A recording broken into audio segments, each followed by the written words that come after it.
ಇನ್ನು ಮತದಾನ ಬಹಿಷ್ಕರಿಸಿ ಮತಯಂತ್ರ ಧ್ವಂಸಗೊಳಿಸುವುದಕ್ಕೆ ಯತ್ನಿಸಿರುವಂತಹ ಘಟನೆ ಚಾಮರಾಜನಗರದಲ್ಲಿ ನಡೆದಿದೆ. ಚಾಮರಾಜನಗರದ ಎಂಎಂ ಹಿಲ್ಸ್ ಪೊಲೀಸ್ ಸ್ಟೇಷನ್ ವ್ಯಾಪ್ತಿಯಲ್ಲಿ ನಡೆದಿರುವಂತಹ ಘಟನೆ ಇದೆ. ಮೂಲ ಸೌಕರ್ಯಕ್ಕೆ ಆಗ್ರಹಿಸಿ ಗ್ರಾಮಸ್ಥರು ಮತದಾನ ಬಹಿಷ್ಕಾರ ಮಾಡಿದ್ದಾರೆ. ಜೊತೆಗೆ ಇವಿಎಂ ಮೆಷಿನ್ ಅನ್ನು ಧ್ವಂಸ ಮಾಡುವಂತ ಪ್ರಯತ್ನ ಮಾಡಿದ್ದಾರೆ. ಗ್ರಾಮಸ್ಥರ ಮನವೊಲಿಕೆಗೆ ಅಧಿಕಾರಿಗಳು ಮುಂದಾದರೂ ಈ ವೇಳೆ ಅವರ ಮೇಲೂ ಕೂಡ ಹಲ್ಲೆ ಮಾಡುವಂತ ಪ್ರಯತ್ನ ಆಗಿದೆ. ಸಿಟ್ಟಿಗೆದ್ದ ಜನ ಇವಿಎಂ ಯಂತ್ರ, ಮತಗಟ್ಟೆ ಸಾಮಗ್ರಿ ಇದೆಲ್ಲವನ್ನ ಕೂಡ ಧ್ವಂಸ ಮಾಡಿದ್ದಾರೆ. ಎಂಎಂ ಹಿಲ್ಸ್ ಪೊಲೀಸ್ ಸ್ಟೇಷನ್ ವ್ಯಾಪ್ತಿಯಲ್ಲಿ ಚಾಮರಾಜನಗರ ಕ್ಷೇತ್ರದ ವ್ಯಾಪ್ತಿಗೆ ಬರುತ್ತೆ. ಮಲೆ ಮಹದೇಶ್ವರ ಬೆಟ್ಟ ಪೊಲೀಸ್ ಠಾಣಾ ವ್ಯಾಪ್ತಿಯಲ್ಲಿ ನಡೆದಿರುವಂತಹ ಘಟನೆ ಇದೆ.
ಇನ್ನು ಈ ಬಗ್ಗೆ ಮಾತನಾಡೋದಕ್ಕೆ ನಮ್ಮ ಜೊತೆಗೆ ಸ್ಥಳೀಯರಾದಂಥ ಕುಟ್ಟಪ್ಪ ಅವರು ಫೋನ್ ಸಂಪರ್ಕದಲ್ಲಿ. ಕುಟ್ಟಪ್ಪ ಅವರೇ ನಮಸ್ಕಾರ. ನಮಸ್ಕಾರ, ಹೇಳಿ ಸರ್. ನಮಸ್ತೆ. ದೃಶ್ಯ ನೋಡ್ತಾ ಇದೀವಿ, ಏನ್ ಸಮಸ್ಯೆ ಗ್ರಾಮದಲ್ಲಿ? ಸರ್, ಗ್ರಾಮದಲ್ಲಿ ಸರ್ ನಮಗೆ ಸ್ವತಂತ್ರ ಬಂದು 76 ವರ್ಷ ಆದ್ರೂ ಕೂಡ ಈ ಭಾಗಕ್ಕೆ ಕರೆಂಟು, ರೋಡು, ಕುಡಿಯೋ ನೀರು ಯಾವುದೂ ಇಲ್ಲ ಸರ್. ನಾವು ಆಗನಿಂದ ಸುಮಾರು ಈಗ ಒಂದು 50 ವರ್ಷದಿಂದ ನಮ್ಮ ಹಿರಿಕರಿಂದ ನಾವು ಮತ ಮಾಡ್ತಾನೆ ಬಂದಿದ್ದೀವಿ. ಹಿಂಗಾಗಿ ಇಷ್ಟು ವರ್ಷ ಕಳೆದ್ರೂ ಕೂಡ ನಮಗೆ ಯಾವುದೇ ಮೂಲಭೂತ ಸೌಕರ್ಯ ಇಲ್ಲ. ಈ ಸಾರಿ ನಾವು ಈ ಎಲೆಕ್ಷನ್ ಅನ್ನ ಬಹಿಷ್ಕಾರ ಮಾಡಬೇಕು ಅಂತ ಎಲ್ಲ ತೀರ್ಮಾನ ಮಾಡ್ಕೊಂಡಿದ್ದೀವಿ ಸರ್. ಓಕೆ, ಮಾಡ್ಕೊಂಡಿದ್ದು. ಇದ್ರ ಬಗ್ಗೆ ಜಿಲ್ಲಾಧಿಕಾರಿಗಳು ಕೂಡ 2 ಸಾರಿ ನಾವು ಮನವಿ ಕೊಟ್ಟಿದ್ದೀವಿ ಸರ್. ಈ ಸ್ಥಳೀಯ ಆರಕ್ಷಕ ಠಾಣೆಗೂ ಕೂಡ ಮನವಿ ಕೊಟ್ಟಿದ್ದೀವಿ ಸರ್. ಆ ಮನವಿ ಕೊಟ್ಬಿಟ್ಟು ನಾವು ಗ್ರಾಮಸ್ಥರೆಲ್ಲ ಸೇರಿ ಮೀಟಿಂಗ್ ಮಾಡ್ಬಿಟ್ಟು ಈ ಸಾರಿ ಕಡ್ಡಾಯವಾಗಿ ವೋಟ್ ಬಹಿಷ್ಕಾರ ಅಂದ್ಬಿಟ್ಟು ನಿರ್ಧಾರ ತಗೊಂಡಿದ್ದಾಗ ನಿನ್ನೆ 4 ಗಂಟೆಗೆ ಎಲ್ಲ ಬೂತ್ ಬಂತು ಸರ್. ಅಧಿಕಾರಿಗಳೆಲ್ಲ ಬಂದ್ರು. ಓಕೆ, ಅವ್ರಿಗೆ ಏನೇ ನಾವು ಸಮಸ್ಯೆ ಮಾಡಿಲ್ಲ. ಅವ್ರಿಗೆ ನೀರು, ಊಟ, ತಿಂಡಿ ಎಲ್ಲ ಕೊಡ್ರಪ್ಪ, ಅಧಿಕಾರಿಗಳಿಗೆ ನಾವು ತೊಂದರೆ ಮಾಡೋದು ಬೇಡ ಅಂದ್ಬಿಟ್ಟು ಅವ್ರಿಗೆಲ್ಲ ನಾವು ಸಹಕರಿಸಿಕೊಂಡು ನಾವು ಮತಗಟ್ಟೆ ಹತ್ರಕ್ಕೂ ಕೂಡ ಹೋಗ್ದಿಲ್ಲ, ನಿಶಬ್ದವಾಗಿದ್ರು ಸರ್.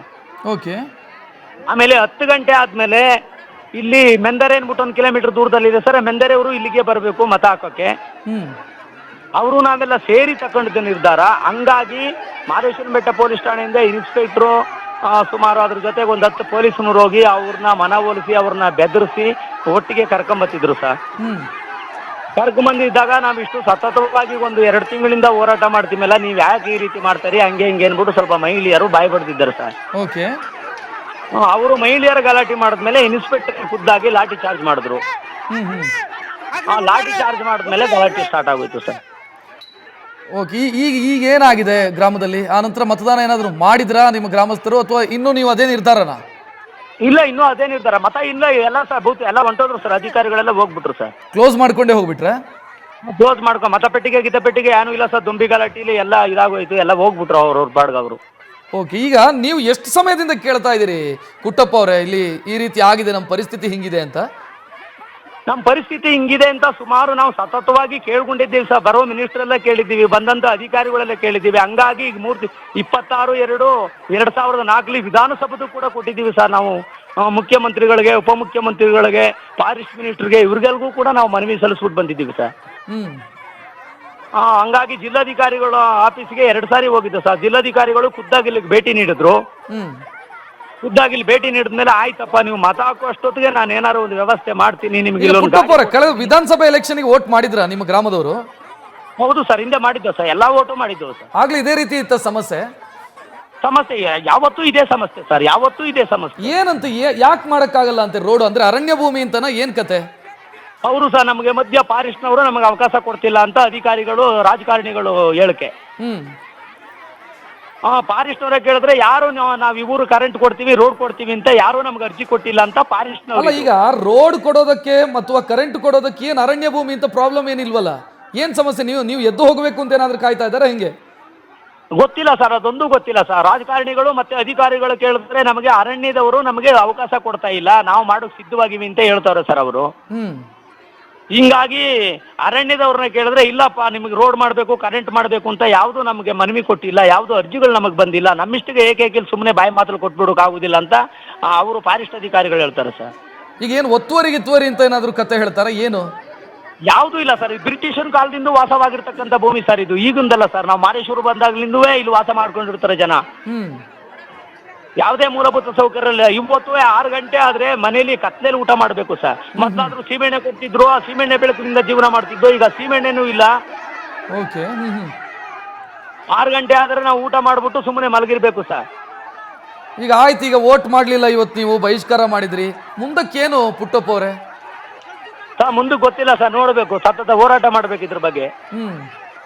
ಹೋರಾಟ ಮಾಡ್ತೀವಿ, ಇಲ್ಲಾಂದ್ರೆ ನಮ್ಗೆ ಏನಾದ್ರು ಮಾಡಿ, ಇಲ್ಲಾಂದ್ರೆ ಒಂದು ಗುಂಡಾಗಿ ಸಾಯಿಸ್ಬಿಡಿ. ನಮ್ಮ ಪುಟ್ಟಪ್ಪ ಅವ್ರು, ಈಗ ನಿಮ್ಗೆ MLA ಯಾರು ಬರ್ತಾರೆ? ಈ ಯಾವ ಕ್ಷೇತ್ರಕ್ಕೆ ಬರುತ್ತೆ ಇದು ಸರ್? ಇದು ಹನೂರು ಕ್ಷೇತ್ರ ಸರ್.